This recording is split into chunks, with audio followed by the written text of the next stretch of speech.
Well, hello and welcome to your NEWSMAX Daily for Friday, February 23rd, 2024, 02/23/24, the final Friday of the month already. And a week from today will be March 1st. 25 days from today will be the first day of spring. Today is National Banana Bread Day, and who doesn't love some good banana bread? Celebrate as you wish or with as much as you wish. In the headlines, we are transmitting, and welcome to the moon. After a weeks-long journey of more than 620,000 miles, a 14-foot-tall lunar lander named Odysseus successfully landed on the moon last night. Mission Control confirming the lunar, built by a Houston-based company, is transmitting data. Odysseus, or Odie as it's called, is the first U.S.-built spacecraft to land on the moon since 1972. This is huge. It's the first step in bringing man back to the moon. A new adventure in science, innovation, and American leadership in space. That's NASA Administrator and former Florida Senator Bill Nelson. In Washington, President Biden is unveiling hundreds of new sanctions on Russia. This in response to the death of opposition leader Alexei Navalny. And the President, First Lady, and Vice President Harris are welcoming the nation's governors to the White House today during the National Governors Association winter meeting, many of whom are Republicans. Former President Donald Trump hosting a Get Out the Vote rally in beautiful Rock Hill, South Carolina this afternoon. That is right outside of the beautiful city of Charlotte, and it is going to be packed. Trust me. You can watch it live on NEWSMAX and NEWSMAX 2, followed by lots of reaction and analysis as well. Last night, Trump was in Nashville speaking with the National Religious Broadcasters Conference. How any Christian can vote for a Democrat, Christian or person of faith, how you can vote for a Democrat is crazy. And the conversation on who Trump is going to pick as his running mate is heating up again. When people would call Trump crazy, you remember the whole, oh, he's going to get us into a war thing. My response was always, yeah, crazy like a fox. At least a month ago, Trump told NEWSMAX that he already knew who his running mate was going to be. He also told Tucker Carlson the same thing, I believe. Now, this week, all of a sudden, he's back to having a list, 6 or 7 people. And I think he does it just so we keep talking about it. So here we are. South Carolina Senator Tim Scott is on the list, and maybe we'll see him today in South Carolina's rally. Ron DeSantis, who I keep saying could very well still be the pick if it is not a woman, is on the list. The original Republican dream team, right? Trump and DeSantis. Trump can only do 4 years, then DeSantis would be ushered in 2028. It sounds crazy, but much crazier things have happened in politics and in Washington, D.C. Like Trump considering former Democratic presidential candidate Tulsi Gabbard of Hawaii. Maybe just to stick it to the Democrats. Carrie Lake was rumored to be an early favorite, but we haven't heard much about her lately. South Dakota Governor Kristi Noem has been on the list from the very beginning. She is still apparently on the list. We're going to hear from Governor Noem in a moment. But first, Florida Congressman Byron Donalds, maybe the least known nationally. Maybe the country knows the least about Byron Donalds out of all the people that are on the list, but his name keeps coming up. He also gave the opening address at the Conservative Political Action Conference known as CPAC yesterday. I got to tell you, I've given a lot of speeches, but I've never given the opening speech. So, there's a lot of pressure up here. But something tells me you're going to help me get through this. Is that right? You're going to help me? All right. Well, I think the Schlapp's brought up a lot of key points about all the things that are ailing us around the globe. But the thing that's hurting us more than anything is we are divided here at home. We're divided as Americans. We're definitely divided within political parties and political movements. I don't know if you guys have been paying attention to the House of Representatives. We're divided there too. But the thing that cures division is leadership. It is not governance. It's not going along to get along. It's not saying nice things. It is leadership that actually helps secure those divides. And the time has come in America again for us to reassert ourselves and bring American leadership back to the forefront of our country.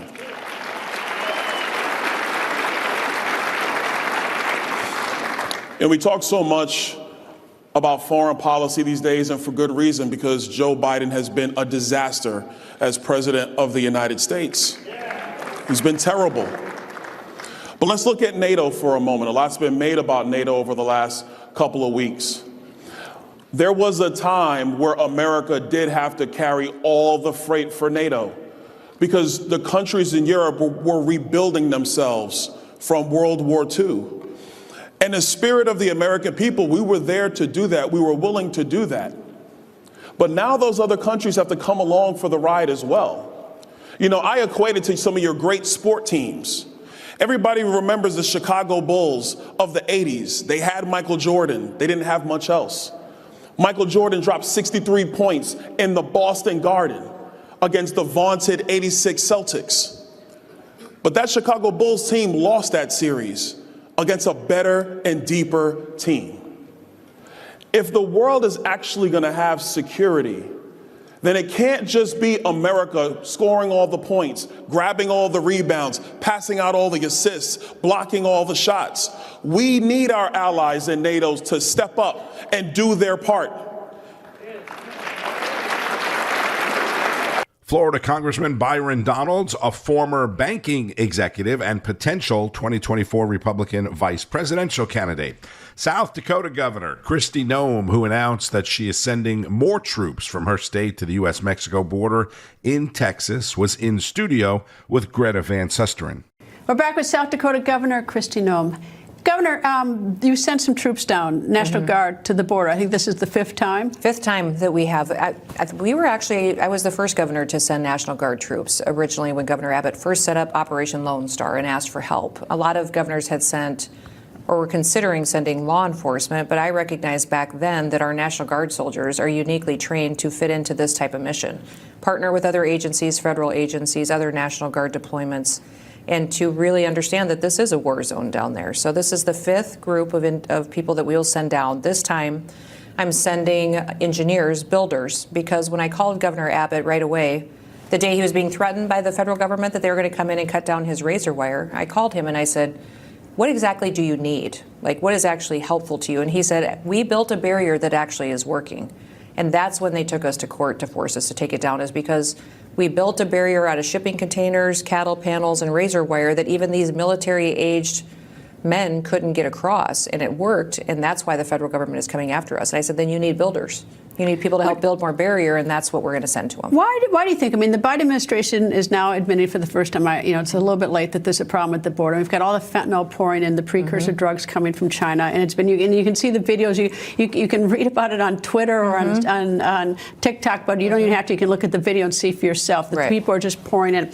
Why do you think the Biden administration was so slow to admit to? Because I always thought that if anything bad happened, if anyone got across that border with a WMD, they were going to own it because they've been so resistant to it. But why do you think they resisted for so long, calling the border a problem? I think they're still resisting. But why? They're doing this on purpose, Greta. Why? Because they're trying to fundamentally remake our country into a socialist country. That is the Democrat Party of today. It really is. We are now in a shirts and skins game. It's either people who love America or people who don't love America anymore. So this is still on purpose. He just recognizes that it's hurting him politically now. A year ago, there was articles, and it was very transparent that these countries like Venezuela, Cuba, were emptying out their prisons and sending them to America and through these open borders. And it wasn't just people who were on the known terrorist watch list. It was people who actually were other governments' responsibilities that they didn't want anymore. They emptied out their mental health institutions and sent them to America because they said, we don't want to take care of these people anymore. Go there because their border is so open. That's South Dakota Governor Kristi Noem. They're sending people from mental institutions and hospitals. Does that sound familiar to you? And listen to this. What's interesting to me is that I have the cartels now set up in South Dakota. Is that these Mexican cartels that have been laundering money and proliferating this drugs and human trafficking have a presence in our state. They have set up on Native American tribes and have a presence there and are recruiting more and more members to distribute drugs throughout the Midwest and to traffic individuals because those are sovereign nations. I have no jurisdiction in my tribal lands. The only people who can come in there and enforce law is the Department of Justice, and the federal government has a responsibility to bring law and order. Yep. So that's how smart they are, and they're partnering with China. These cartels are all using Chinese-developed apps to run their laundering systems. When I was down in Nicoclea, which is the staging ground to come up the Darien Gap, is that I met a number of Chinese people. I met people from many countries, but they had apps telling them exactly what to do, from China to Ecuador, where they didn't need a visa to come into the country. They couldn't get off in Mexico because they needed a visa, but they go to Ecuador and then come up the Darien Gap. Yeah, so it is definitely a professional, more and more developed system all the time. And the fact that President Biden is still allowing this inhumanity to happen to people down there at the southern border and fundamentally remake our country. I just want people to know that, this is political, but it's on purpose, that this is to change us forever. South Dakota Governor and potential 2024 GOP VP candidate Kristi Noem on Newsmax with Greta Van Susteren. There is also more and more talk of what I have been saying for months and months. President Biden isn't going to make it. I hope you've been listening for a while and paying close attention. This is Rob Finnerty on Wake Up America with Alabama Senator Tommy Tuberville. LBJ dropped out of the race on March 31st, 1968, meaning Joe Biden's got 38 days to make up his mind when it comes to dropping out if he wants to do what LBJ did. But a new Monmouth poll, and these numbers are pretty shocking now. When asked, do you think Joe Biden will be replaced as the Democratic nominee, 48% of people said that it's very likely. That's almost half of the country right now that thinks Joe Biden will not be the nominee on November the 5th. If it's not Joe Biden, do you have any idea who might replace him? I really don't. I'm sure they're behind the scenes right now trying to figure out the best scenario. They don't know what to do with Kamala Harris, the vice president. They're going to have to satisfy her some way, but they got a huge problem. It is just unfortunate. I think probably what you're going to see is the story will be told in the State of the Union address, which is in a few weeks. He's got to get up there and stand for about 45 minutes and give his opinion. Now, he will read it, but he's having a hard time reading as we speak. So it will be an interesting scenario, I think, after that point, after the State of the Union. They'll make a decision whether to do it before March. But if they don't, they won't go past the convention because the guy can't make it. I mean, he can't make a decision. Somebody else is running the country. We know that. But they're even getting to the point right now going, hey, we can't win this election with Joe Biden. Yeah, so a new Emerson College poll also found that former President Donald Trump would defeat Gavin Newsom in a hypothetical matchup by at least 10 points. Again, Newsom not running for president, but of course the idea has been floated out there. Senator, what do you make of this? Yeah, I think Gavin Newsom probably would be the person that they would go to. He's running probably the best state in terms of beauty in the country, but he's ruined that, and everybody knows it. And so his policies are right in line with Barack Obama and Joe Biden and Nancy Pelosi. They want to turn this country into a third world country. They're accomplishing that. He's already done that to the state of California, but I would imagine he would be the heir apparent if Joe Biden steps down. Alabama Senator Tommy Tuberville on Wake Up America. I still think, I hope not, but I still think when the dust settles, it's going to be Michelle Obama. Fast forward a bit. Rob Finnerty asking Tuberville about Republican Senate leader Mitch McConnell's health. Mitch McConnell, my first couple of years here, he was sharp. He was on top of it. He had a fall last year about this time. He's had some problems, hearing and things like that. He's got some strong ideas, but we have to have strong leadership, number one.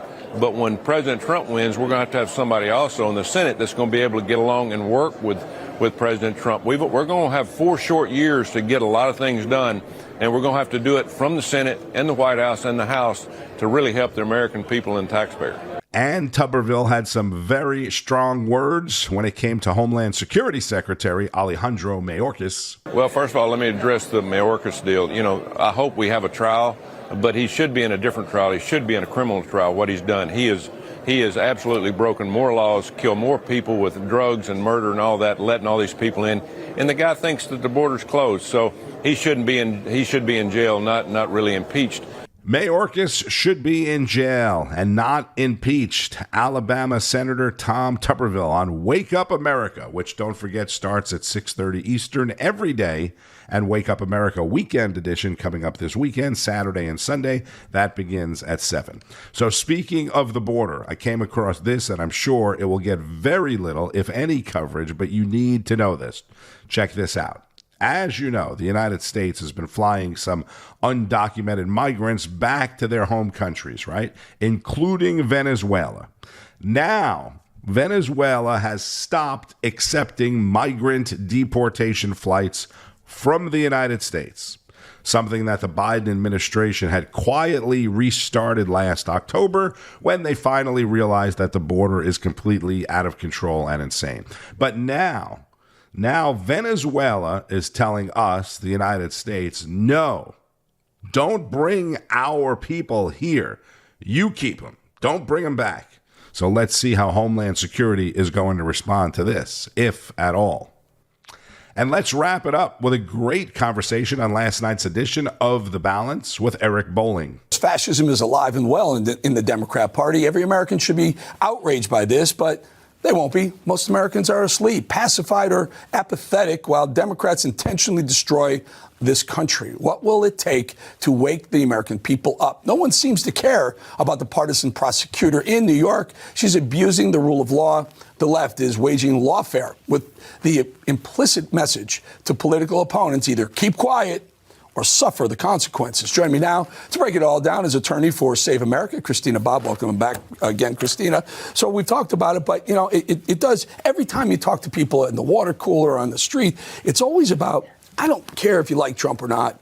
They're going way over the line. They're going past what American people expect. Fair play, bottom line. And this is nothing like that.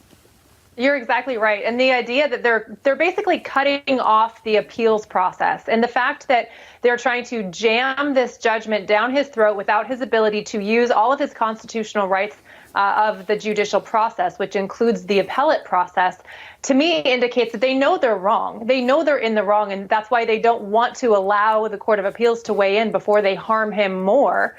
And so they're trying to cut off that process and just create more headlines and create more drama and create more turmoil for the president, knowing that they're likely to get overturned. It's shocking. I mean, I don't know how many times we can use the word unprecedented, shocking, crazy before it sounds trite. But every next step that they take is shockingly worse than the last one. So I know a little thing or two. I spent 15 or 18 years on Wall Street. I know billionaires are very wealthy. I also know that they don't have $400 or $500 or $600 million laying around. If it's this judgment or the E. Jean Carroll judgment, they don't have it laying around. They have it in assets. Right. They have it in buildings. They have it in real estate. And so it feels like what she's trying to get Trump to do is forfeit one of his buildings in advance of the appeals process, just so she can get that, like she can get that skin, that scalp that she's looking for. That's exactly what she's trying to do. And that's exactly why the law allows for the appellate process. And that's why Judge Engoron was overturned earlier in this case when he tried to strip Donald Trump of his business licenses. That was overturned on appeal because they're saying, hang on, like that's irreversible damage. So allow the judicial process, the justice system to play out before you inflict an injury that is irreversible. And that's what you're exactly right. What they're trying to do is inflict injury on Donald Trump that can't be reversed. They're cutting off the appellate process and saying, we don't care what the Court of Appeals says. We are going to get our pound of flesh from Donald Trump, come hell or high water, whether it's just or not. Trump attorney with Save America, Christina Bobb, on Newsmax with Eric Bolling. There will be plenty of Trump and Nikki Haley stuff today and throughout the weekend as we head to tomorrow's South Carolina GOP primary.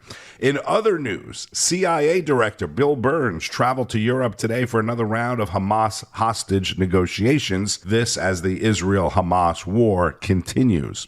Be sure to keep up with all the news today and all weekend long on Newsmax, which is available on most major cable systems, Newsmax Plus and Newsmax.com as well. If you're not yet watching on Newsmax Plus, go to NewsmaxPlus.com, sign up for a free trial. That's NewsmaxPlus.com. I'm Tony Marino. Thank you, as always, for listening to the NEWSMAX Daily. Continue to share it with your friends and family. Enjoy the weekend and keep on fighting the good fight. News breaks every minute, every day. You need the app, the NEWSMAX app. Find it free on your smartphone store. Then watch us anytime, anywhere. Greg Kelly over at NEWSMAX. The NEWSMAX people have been really, really terrific. NEWSMAX has been terrific. President Trump is right. Millions are tired of Fox, and they're switching to NEWSMAX Plus. It's the fastest growing streaming service in America. You don't need woke Disney and Hulu anymore. Just get NEWSMAX Plus. Watch the best shows like Greg Kelly, Rob Schmidt, Greta Van Susteren, and Eric Bolling. And get incredible analysis from Dick Morris, Alan Dershowitz, Carrie Lake, Mike Huckabee, and more. It's free to start. So go to NewsMaxPlus.com now to sign up and watch NEWSMAX anytime, anywhere.